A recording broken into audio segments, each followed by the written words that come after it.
question is, did you watch on television Hillary Clinton to play this part and to live this part? Did I watch Larry King to learn Hillary Hillary Clinton. I'm so sorry. I thought you said Larry King. I was going to say I definitely. No, I'm sorry. That's my accent. I like your accent.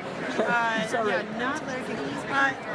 No, I watched more of my grandmother, a woman who was a mother of 5, one of the founders of UNICEF, a very accomplished and busy woman with 28 grandchildren.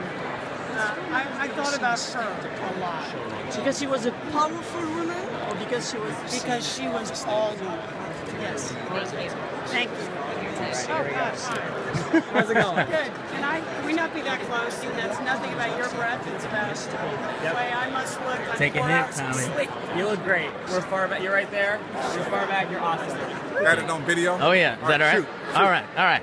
When did you first get involved with this project? You've worked with Taya before, as a president, actually, in the past. That was back in D.C. Back in the day. Some years ago. But no, my involvement with it is because of Lori and Tracy Mercer. We're partners in Revelations Entertainment, and we just came up with the idea of doing it and managed to sell it. I remember first seeing you, and obviously in your debut in Diner, oh yes, and I've noticed that a lot of times in this show you're kind of the comic relief. You bring, at least, I mean, you're the supportive husband and everything, and you're also the intelligent professor with students doing the Dr. Indiana Jones batting the eye at you and all that. But what does it mean to be able to bring levity to a show that also has some really serious, stuff? Well, I mean, don't forget that I did a situation comedy for 8 years called Wings, so I do hopefully still have some comedic chops, and I think it's the obligation of an actor, if you can, and you have a faint whiff of comedy, you gotta go for it.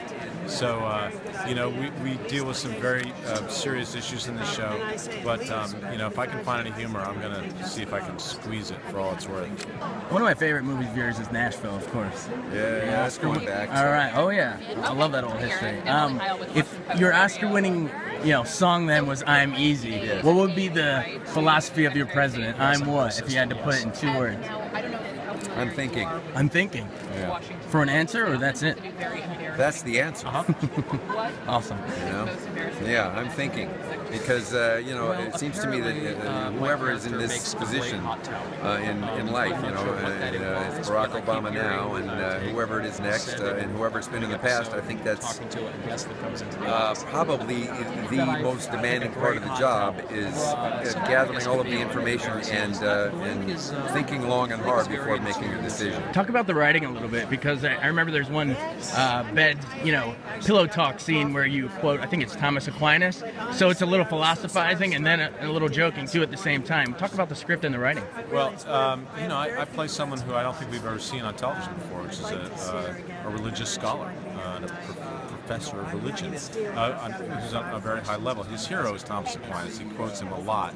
But I think it's interesting, and we'll see it play out as the series goes on, because being an expert on religious history, you are by necessity an expert on history and the history of ideological and violent conflict. So I think that Henry can have a unique perspective on the kind of things that Elizabeth is dealing with on a daily basis. At what point did you find out about the project? Was it before House of Cards came out? After? Oh no, it was after. It was well after. And at that point, Kevin was not yet the president. But this is a very, very different animal from that. Do you not even really think about that role? You just try to make it your own, you're cognizant of it. No, the only place I can come from is a personal place, and imagining those parts of myself that might, in some alternate universe, be capable of occupying this position, right? And then trying to behave from that. Have you seen House of Cards? Oh yeah, I'm all the way caught up. So, what happens in season 2? You have a little time on your hands, a little bit, right? Exactly, sprung out of jail, and if you can't beat them, join them, right? So now I work in the stage department. House of Cards has that shadow creep across the opening credits. People try to paint that as cable, casting a shadow over network TV. Are you gonna bring network TV back a little bit? No, that isn't the aim. If we do, all more power to us. All right, thank you, sir.